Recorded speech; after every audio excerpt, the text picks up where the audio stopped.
Coach, I know that you've talked about what Deandre brings to this defense previously, but obviously just considering what he's been through injury-wise over the past couple of years, what's it like for you to just see him out there healthy again? And do you feel like he has a sort of special enthusiasm and appreciation for being out there since he has been through all these injuries?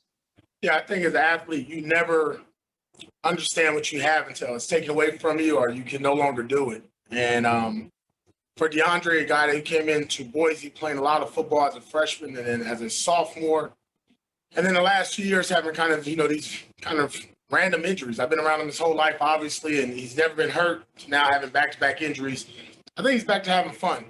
Just enjoying the game of football, playing again. He's healthy. He's enjoying the process that he's going through here at Arizona State. And obviously being with the guys that he played with prior when he was younger, I think that's an added benefit. But I think just getting back to football, man, it's a kid's game. You love to do it, and when it's taken away from you, it hurts. Chris Gardner.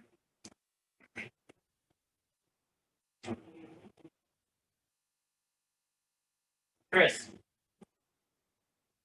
Hey, Pete, sorry. When you have USC right out of the gate and you have to be playing at a peak level against them, what are the thoughts about how you make sure that you are firing on all cylinders right from the jump to start a season? No need to throw the whole kitchen sink at the players.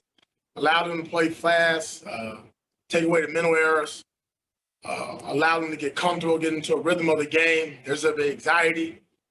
There's no preseason, right? You jump right into it with the big dogs. And I think for our guys, one, you have to calm down their emotions. They're going to be excited about playing USC. They're going to be fired up about the opportunity just to play football after we've watched several other college programs play.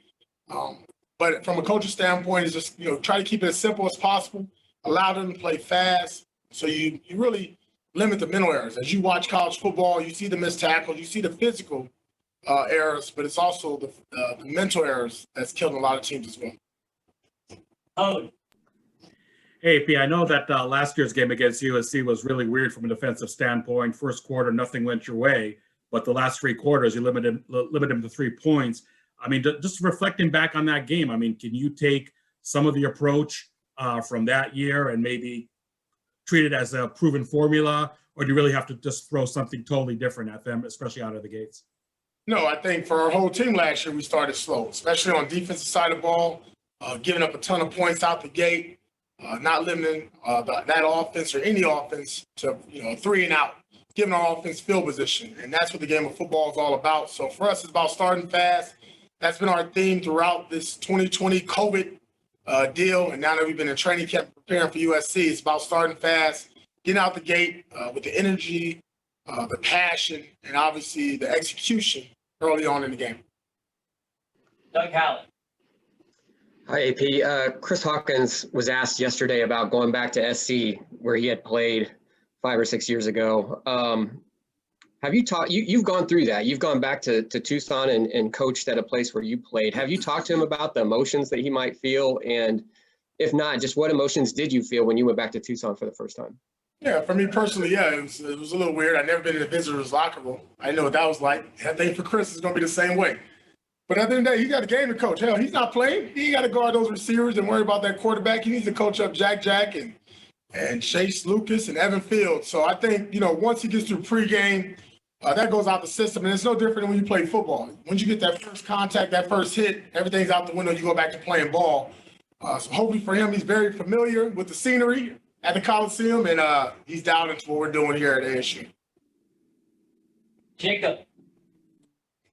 Hey, AP, I'm curious what you've noticed to be the greatest challenges for your defense when it comes to practicing against Zach Hill's offense compared to what they had to practice against last year. So what new challenges does this present for your defense?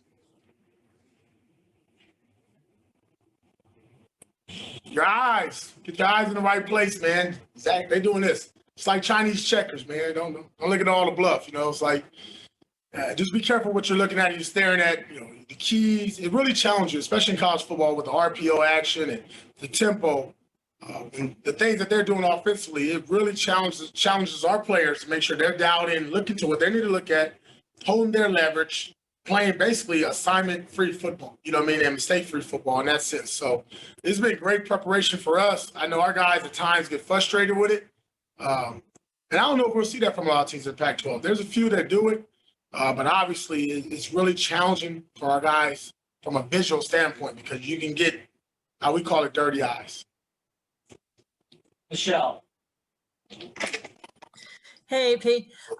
From a preparation standpoint, both mentally and physically, is your team where they need to be right now, or would you say they're ahead of schedule, behind schedule? Hey, Michelle, we've had 8 months of freshness. We're ready to play ball. I think our guys are excited. They're fired up. You couldn't ask for nothing better to kick off our college football season. Prime time in the Coliseum against those Trojans, USC. I'm not worried about our guys being ready to play. It's just about controlling our emotions and not making the mistakes where you say, God, why did we do that? It's because the guy's playing out of control or, so we got to calm our heart rate down, control our heart rate, slow it down, and just be dialed in. And again, like I keep going back to it, keep things simple. Oh, AP, as the saying goes, sometimes it's not about the X's and O's, it's about the Jimmies and Joes. And when you look at USC, I mean, granted, they have a scheme that works for them, but when you have really exceptional athletes at quarterback and wide receiver, I mean, from your perspective, is that really what really makes them more tick than rather running this scheme versus another? I don't know if you looked at our roster, but I like our Jimmies and Joes. I think they're pretty good. So I'll take those guys. We've been building this roster now for the last 3 seasons. We feel we have a team that can compete in the Pac-12 at a high level. And I'm excited for the whole nation and Sun Devil Nation to see how these guys play. I think they're going to hold up to the standard that we think we can do, and they've been talking about it. And the talking got to stop, next Saturday at 9 o'clock, and we got to play ball. Zach Keenan. Hey, AP, how you doing this morning? Hey, how you doing? Good, thanks. Can you give us an update on the freshman linebackers, Will, Caleb, and Jordan, how they're progressing so far? Yeah, they're not redshirting.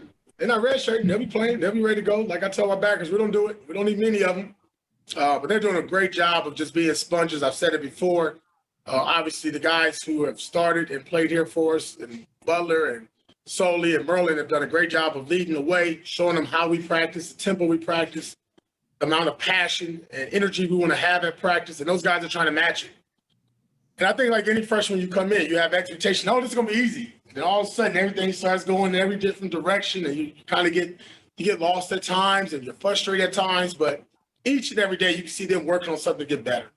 And for me, what I'm proud of is, when they have a bad day, they come back to work with notepad, pen, and paper. They're taking notes. They're asking questions. These guys want to be great. And that's the first step. It's their preparation in the classroom. And that's what I'm most impressed with these guys. Chris. Coach, what are your thoughts about where you're at from a pass rush standpoint, both when you bring 4 and also when you bring extra guys? Yeah, it's good. I think, if you start inside out, you look at the Jermaine Lolays of the world and DJ Davis's and TJ, we should be really good. We feel really comfortable and confident about that group getting the push. And then on the outside, and we mentioned it, kind of by the committee with Matus and Shannon and Stanley and Tyler and Amiri and those guys, getting them going. But it's working collectively, and I think Coach Rodriguez has done a great job of working with these guys with their hands, their technique, their fundamentals. We should be better in that department. And then obviously from Marvin and myself, we got to put schemes in to get these guys some one-on-one matchups and take advantage of some special players that we feel can rush the pass. Michael. Hey, Coach, thanks for taking the time. Ashari said the other day that he wasn't making any bones about it. He feels that you guys do have the best secondary in the conference, and he knows that there's going to be a target on their back. I mean, through this point, how do you feel that their communication, even from last year to this year, has grown and just working together as a group to be as dominant as they want to be? Yeah, I think Ashari and the rest of the group can talk about it all they want, and I can talk about it as well. But we'll be on full showcase next Saturday, so we'll know then. The SC's probably going to throw the ball 50 to 60 times like they normally do. And we'll see. They got really good receivers on that side of the ball with USC. They're very talented. A lot of, I'm sure, NFL prospects in that group, and those guys have visions to play in the NFL, and we'll see. We'll see if our guys are up to it. We can talk about it all day. I'm not going to talk about it. They got to go show up. We got to show up next Saturday.